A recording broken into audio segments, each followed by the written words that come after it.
Hi everybody.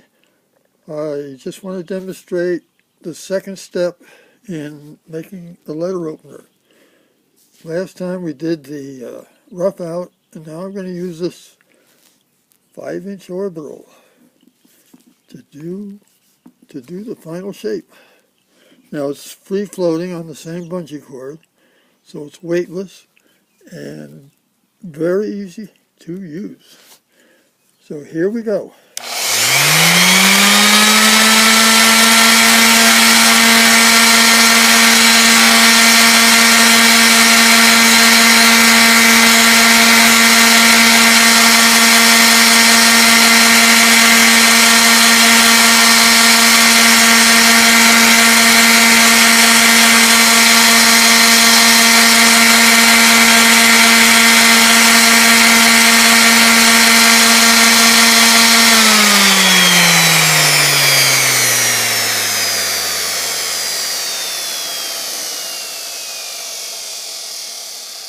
Okay, that's the second step completed and done the easy way with a weightless power tool.